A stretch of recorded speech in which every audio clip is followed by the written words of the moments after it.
Hello, in this example, I'm going to show you how you can create a release summary table for multiple releases using external actions. You can either create it for single releases, like here you select one release and then you can go here to more and show release summary table, and this is supported for multiple entities, so you can also create it for multiple releases, and the purpose of it is to really see what was the content between the releases. So if you have release 1, release 2, then you can see exactly how much content was delivered in each of those releases. So let's see it for one release first of all. So let's select maybe a release which is not so big, and here I can say show release summary table. And this will now call my Python Flask server, and using the REST API, it will get the data for the selected releases and represent it here for me. So what you can see in the metric, we have a number of features, user stories, defect fixes, defect found, test executions, and a number of execution types. So here you can see the different numbers also summarized to the top. So we have here, for instance, 44 defect found, and you can see in which state they currently are.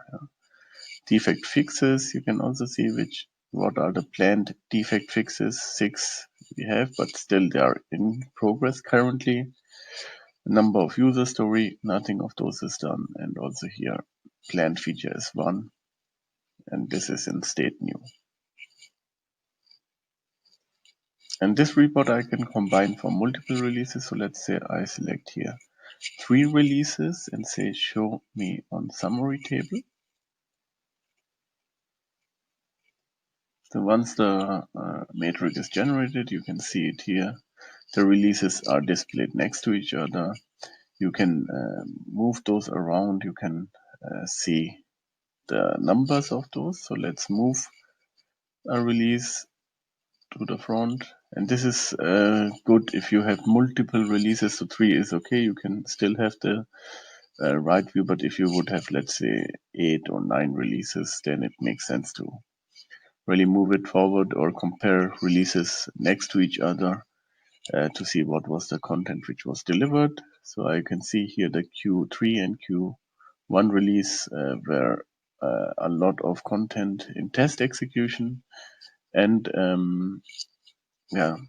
also here in defect number found, number of defects which were found, but the features are not so much in Q1, but in Q3 I had 18 features, 101 user stories, 204 defect fixes planned, and from those currently it's 39 which are undone.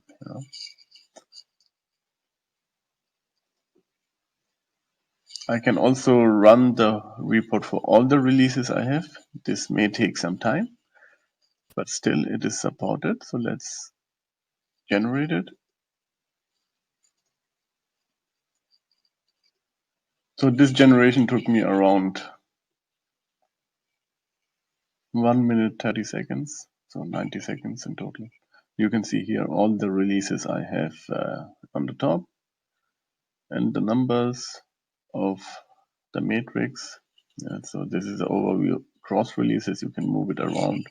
If you want to compare, let's say, this demo to the Q3, you can move it forward and put it in between. So it's a good way to get the release summary and compare releases with each other. Now let's see how this can be implemented. So let's move to the Git repository. So here you can see we have this Octane Python examples. In the external actions release reporting, you will find the release reporting py. And here it is the routine. Release summary table. which you need to run on your Python Flask server, and call this resource from your external actions out of Octane. So let me show you my Python where I'm running it. So here you can see release reporting is currently running. And when it comes to, go up here, so this is a release summary table, which is called. And here you can see exactly the code of it. So once you have downloaded it and implemented on your Python Flask server, you can go to external action editor and exactly use this button, this external button, and copy it in your ALM Octane under external action editor. You have to modify it in order to don't overwrite existing external actions you may have already implemented. And then you can generate those reports with the release summary table.